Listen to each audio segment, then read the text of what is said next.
Maplewood has been viewed as dysfunctional in the past. Lonestead. Now we're having meaningful conversations about human rights. We've turned the corner. Now, isn't that sweet, huh? It really touches your heart, doesn't it? Well, I think, caller, I think what's important in that little article, and there's another one I'm going to reference in the letters to the editor. It's Mr. Lannis, my question to Mr. Lannis is he going to register himself and his partner, Adam? The report I had was his domestic partner was 19 or 20 years old, and he's, what, 40, late 40s? I don't know. So it's going to be interesting. And, you know, the thing that at the Citizens Forum on Saturday, one of the things we talked about is that when they do this now, there is no, it's just all eyewash. There's nothing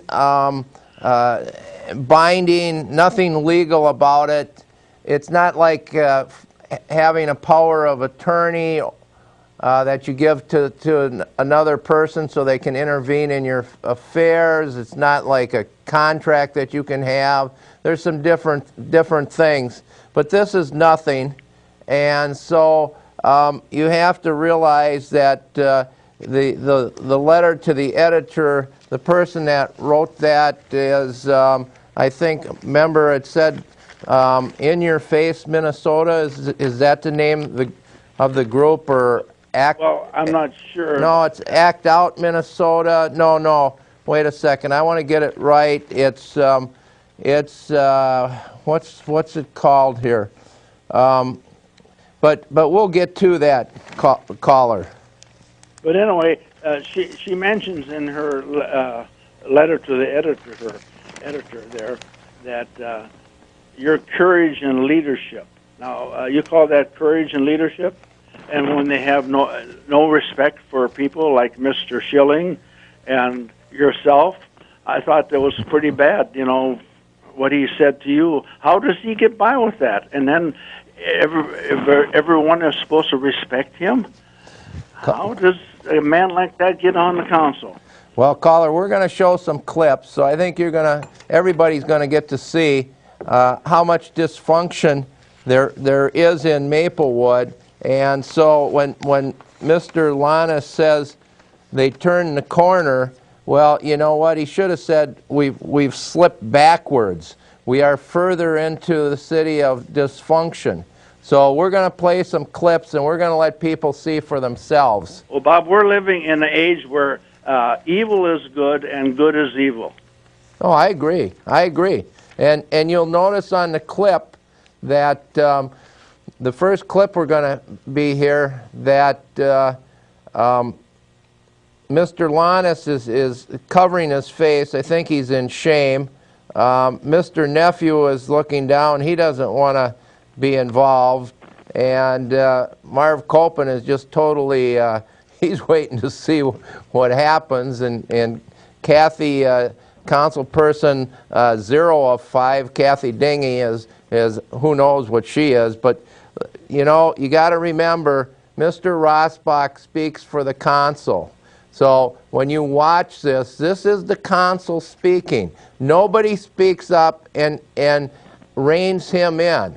And, you know, also later when you see on the vote on this domestic partner ordinance, of course, this is the redefinition of family and marriage. And even Mr. Lannis says in his article here, in the article, the traditional family looks different than it did 10, 20, or 50 years ago. Well, you know, Bob, Marv Copen was the only one that voted against it. Yeah, but you know what? He didn't speak up. He didn't say anything. And so, caller, when you're silent, you submit. And you know, Copen realizes he's got an election coming up. He knew where that vote was, and so it's strictly for purposes of the election. He did not speak up and find any fault with what's going on. And so he ought to be ashamed. I mean, the other ones ought to be totally ashamed. But watch this next clip and then tell yourself that, you know, why does the consul think it's all right to denigrate mentally handicapped people or people that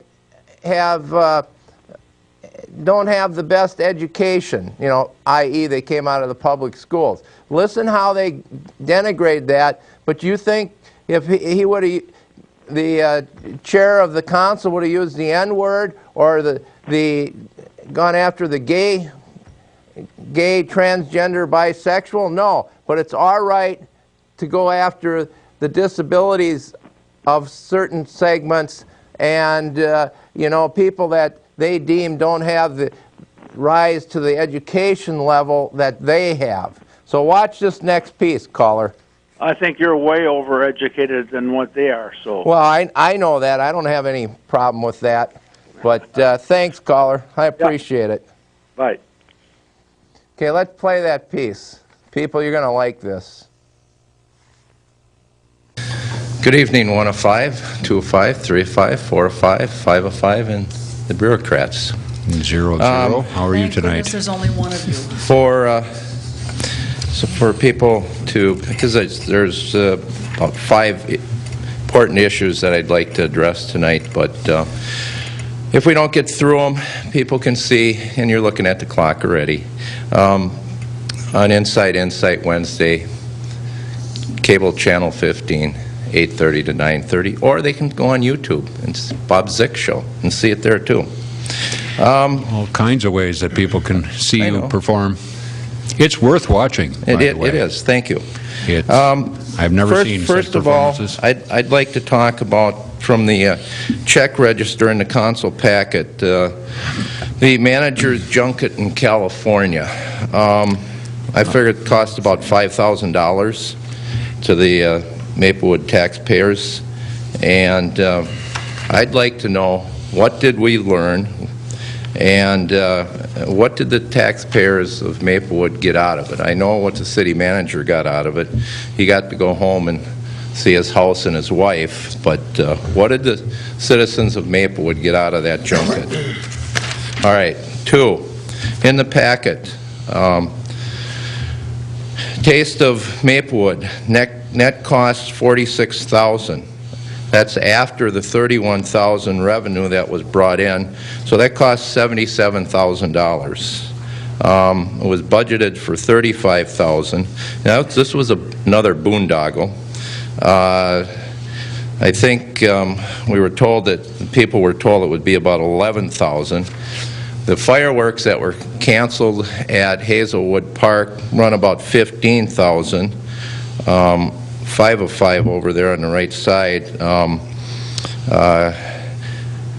Count her out for participating in any fireworks. I think she'd probably celebrate May Day. You know, May Day is that international communist bureaucracy celebration. Then next issue here is, let's talk about elections. Again, Precinct 7 was screwed up, and you know, that was the last time in the Coleman-Franken election, where after the election was over, we found 171 ballots. You know, their elections are what, run by Deb Schmidt and Karen Guilfoyle? That is enough, Mr. Zick. What? You will not. Oh, okay. All right. So they're not run by Karen Guilfoyle. All right, and you're Deb done Schmidt. for the night. Well, I'm bringing Zick, this up. sit down. Sit down. You know, people are sick and tired of you, Ross Fox, expressly not allowing violated the citizens to rules. get up. You will No, sit your down, rule. or I Your will rule. have you removed from your rule. this chambers. Thanks for You will threatening the sit citizens, down Mr. right Ross Fox. now. Thank you. Thank you. You're welcome. It'd be nice if on occasion we got a normal person to come up and speak instead of idiots like Mr. Zick. So, moving on. I hope you do. You are a total buffoon, and you come here and waste our time on a regular basis. And you will be quiet, Mr. Zick. This is not your show. You either be quiet or I will have you removed. Please be quiet. Leave the chambers, Mr. Zick. Now. On what authority, Mr. Rothbach? On mine. It's the chair. I want him removed.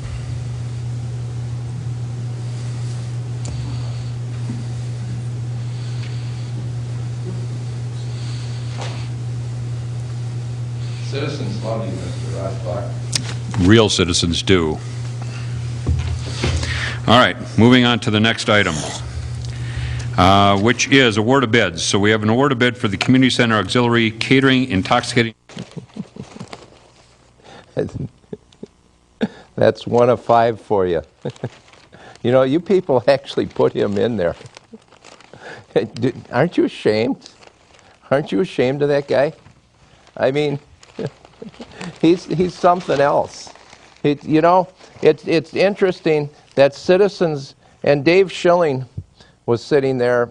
He had spoke before me. And Rossbach and the council were very rude to him. And, you know, citizens get up and they question things that are going on in Maplewood. You know, and just ask yourself, were any of those issues that I brought up unreasonable? You know, the cost of that taste of the cost overrun on that taste of Maplewood was horrendous. Couldn't have the fireworks that everybody expects. Fireworks only cost $15,000, but they can spend $77,000 for that goofiness. And of course, what is it? About 2 weeks from the Ramsey County Fair, so they need another fair, you know, a block away. You know, so you get up and you question that. And you know, the other thing is that in regard to that, there's you know, there's always this business of I think Pauline Staples, about a $95,000 a year employee from Maplewood, retired. So then they give her $4,000 or $5,000 just to kind of coordinate this Taste of Maplewood Carnival. You know, it's kind of a little bonus there.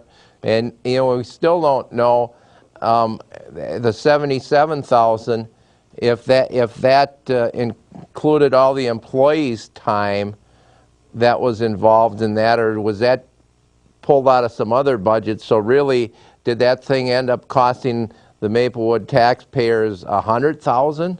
Who knows? You can't get any honest answers out of those people.